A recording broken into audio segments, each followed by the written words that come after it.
4 कंपनियां टोटल दिल्ली से कूड़ा उठा रही हैं। ये प्रपोजल कोरोना काल के अंदर भाई साहब बहुत बड़ा घपला हुआ है। जिन लोगों ने प्रपोजल बनाया उनका टाइम पीरियड भी पूरा हो गया और वो रिटायर भी हो गए। वो प्रोग्राम बनाने के बाद में आज भी वही ज्यादा पेमेंट एमसीडी के कुछ भ्रष्ट अधिकारियों के द्वारा दी जा रही है। जिस तरीके से ये लोग कार्य कर रहे हैं, ये बिल्कुल फ्रॉड कार्य कर रहे हैं। हमने एमसीडी ने जब इनको एग्रीमेंट किया था तो यही सोच के किया था कि ये लोग को एमसीडी को 3000 करोड़ जमा कराएंगे, 800 रुपया इनको बनेगा, इनको दे देंगे और ये लगभग 3 से 3.5 गुना और एमसीडी को राजस्व प्राप्त हो रहा है। मैं बदसर न करना चाहूंगा आप पार्टी की भी कि उन्होंने कह दिया कि जी इनकी पूरी पेमेंट करो। 50% पेमेंट का वादा था वो करो। 2021 तक 3 ऑटो टिप्पर या 4 ऑटो टिप्पर होते थे एक वार्ड में, इन्होंने 15-15 ऑटो टिप्पर एक वार्ड में दे रखे हैं। क्योंकि मशीनरी बढ़ाएंगे तो कह सकते हैं कि इनका काम बढ़ गया।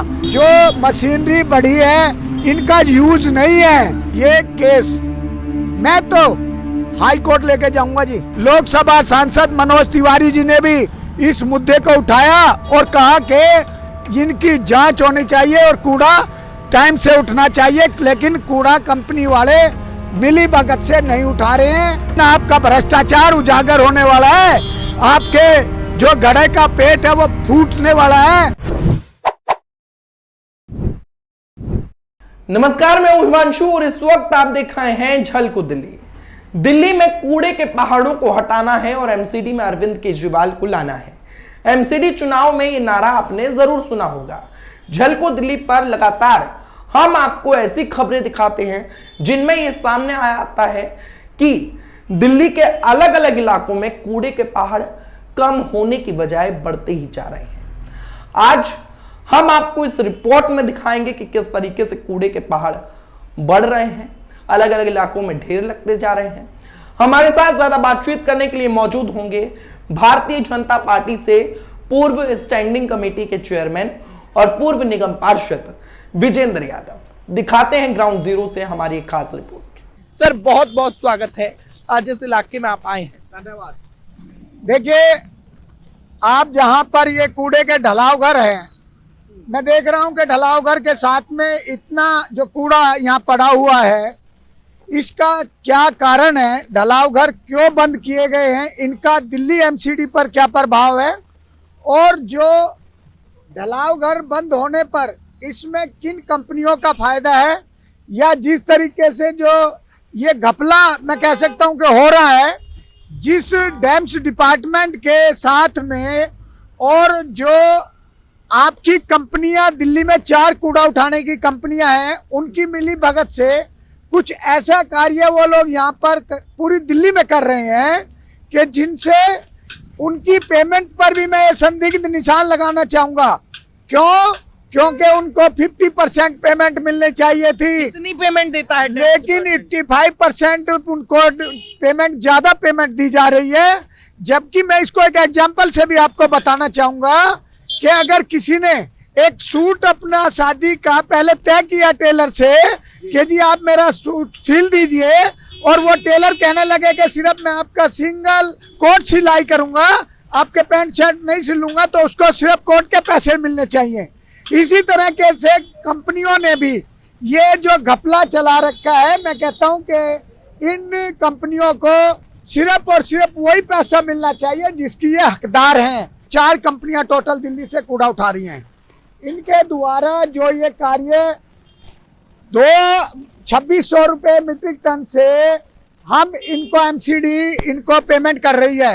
इनको जब 2600 रुपये मीट्रिक टन से पेमेंट हो रही है तो ये कार्य इनके द्वारा डोर टू डोर का कार्य नहीं हो रहा, या और दूसरे कार्य मैं बता भी चुका हूँ।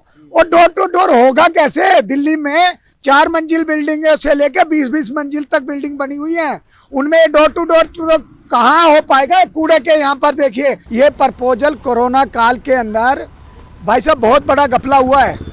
आप देखिए, जिन लोगों ने प्रपोजल बनाया वो उनका टाइम पीरियड भी पूरा हो गया और वो रिटायर भी हो गए। लेकिन जो गलत काम वो कोरोना काल में एग्रीमेंट के थ्रू बना के चले गए, वो प्रोग्राम बनाने के बाद में आज भी वही पेमेंट, ज़्यादा पेमेंट एमसीडी के कुछ भ्रष्ट अधिकारियों के द्वारा दी जा रही है।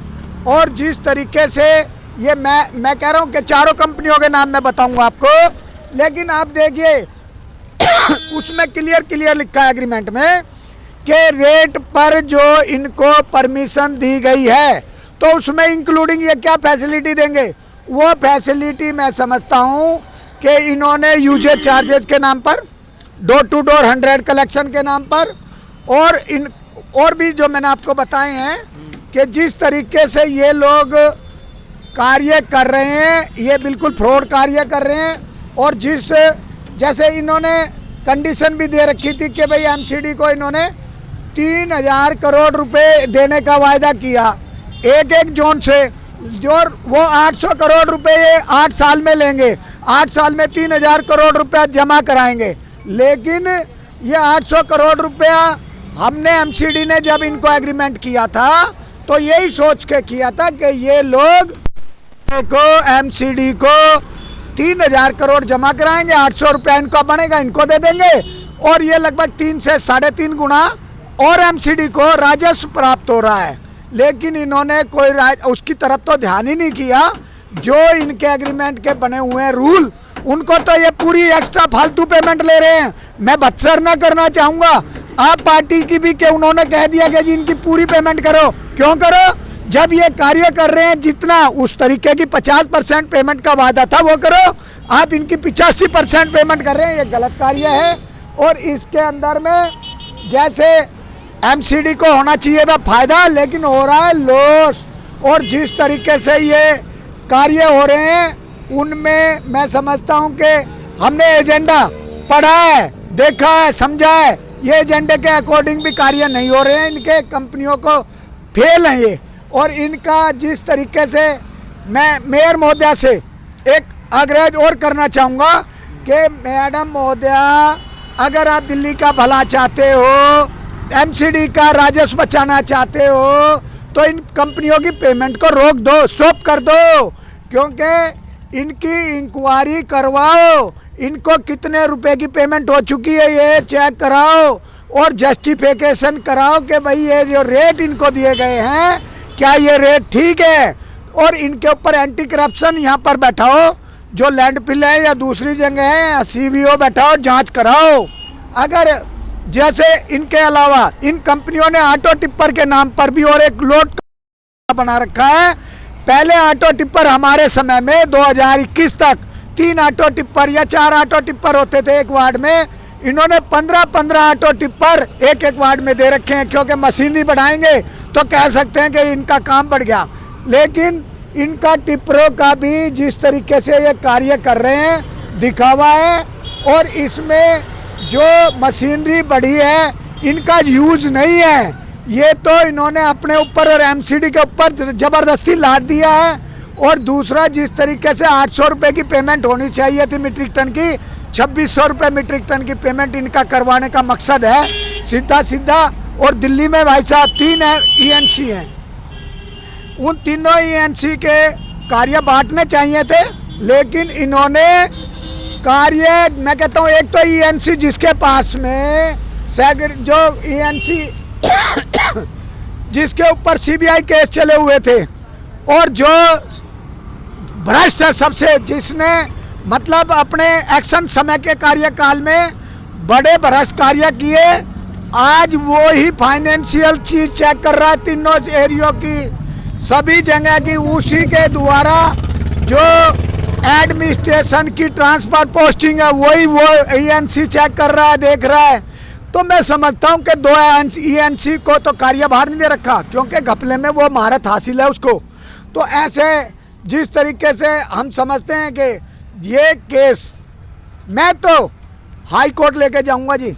मैंने कंप्लेंट इनकी कर दी है, अलग अलग जगह पे रिमाइंडर मैं भेज चुका हूँ। इसके अलावा हाई कोर्ट के अंदर इनकी शिकायतें मैं वकील के थ्रू इस केस को लड़ रहा हूँ। और ये जो एग्रीमेंट और नियमों के तहत कार्य नहीं कर रहे हैं, उसके तरीके से मैं इनको टर्म्स एंड कंडीशन पे ये कार्य नहीं कर रहे हैं, उसको मैं इनके एग्रीमेंट को भी वहाँ रखूँगा और कोर्ट के वकीलों को उस चीज़ की मैं प्रोवाइड कराऊंगा कि किस तरीके से ये जो अफसर भ्रष्ट अफसर कुछ इनको मिली भगत से इनकी ज़्यादा एक्स्ट्रा पेमेंट कर रहे हैं, उनकी जांच होनी चाहिए और उनको 56J में रिटायर करना चाहिए।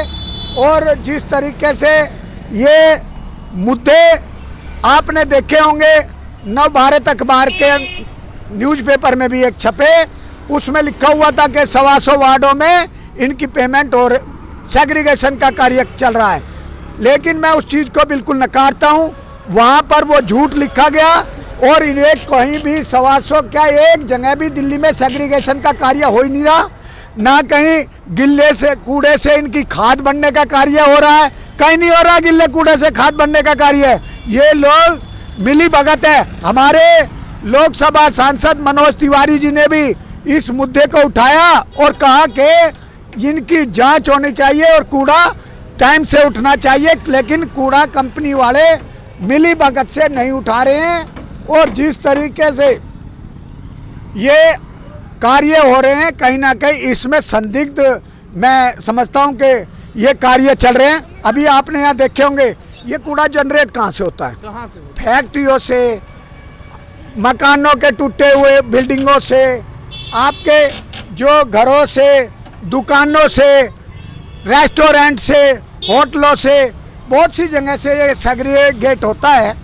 और यहाँ जिस तरीके के ये यहाँ इकट्ठे हो रहे हैं, हालात बद से बदतर है, बदबू फैल रही है, कूड़ा सड़ रहा है, लेकिन कंपनियां सेग्रीगेट करना तो छोड़ दो। मैं कंपनी वालों, इनको उठा ही के दिखा दो। आप लोगों को रेट इसलिए बढ़ा के दिए गए थे कि आप जो है कंपनियों के साथ साथ में एमसीडी का भी राजस्व बढ़ाएंगे, लेकिन आपका भ्रष्टाचार उजागर होने वाला है। आपके जो घड़े का पेट है वो फूटने वाला है और आपका पानी भर गया है। जिस तरीके से 800 से 900 करोड़ रुपए आपने दिखाया उनको, कम एमसीडी के अधिकारियों के, हम 800-900 करोड़ रुपया 10 साल में लेंगे और 10 साल में 3000 करोड़ रुपया देंगे, तो वो दिखावे की जगह कोरोना काल में इन्होंने फ्रॉड किया और उसी से ये रेट ले रहे हैं और इसलिए ये घपला चल रहा है। तो मैं समझता हूँ कि कहीं ना कहीं इन तरीके को इनको छोड़ के कार्यों की तरफ ध्यान देना चाहिए। और ये कंपनी वाले बहाना बना रहे हैं कि पब्लिक को पागल समझ रहे हैं कि जी कंपनी जो है यहाँ कूड़ा सड़े, इनकी कोई दिक्कत नहीं, इनको पैसों से प्यार है। इनका एग्रीमेंट जो है जिस तरीके से धंधा चल रहा है, हमारा कूड़ा घरों से कहीं नहीं उठ रहा। आप किसी भी दिल्ली में जाके पूछोगे, वही बता सकता है कि कूड़ा घरों से नहीं उठ रहा है और ना ही सेग्रीगेशन हो रहा है, ना ही यूजेज चार्जेस लिए जा रहे हैं। ये सब दिखावा है और कंपनी वाले खुली लूट मचा रहे हैं। बहुत बहुत धन्यवाद सर, आप हमारे साथ जुड़े, हमने बातचीत की और इन्होंने बताया आखिर कौन जिम्मेदार है कि कूड़ा लगातार अलग अलग इलाकों में नजर आता है। आप ये पूरी जगह देखेंगे कूड़े से खचाखच भरी हुई है। मैंने बीजेपी के नेता को बुलाया, उनसे बातचीत की। हम लगातार आपको ऐसी खबरें दिखाते रहेंगे क्योंकि झलको दिल्ली का काम केवल खबरों को दिखाना नहीं है, बल्कि उन खबरों को प्रशासन तक पहुंचाना भी है। हम हर एक समस्याओं को लेकर विपक्ष तक भी जाएंगे, सत्ता तक भी जाएंगे। आपकी क्या राय है? अपनी राय नीचे कमेंट सेक्शन में लिखकर जरूर बताएं और देखते रहें झलको दिल्ली। फिलहाल के लिए बस इतना ही।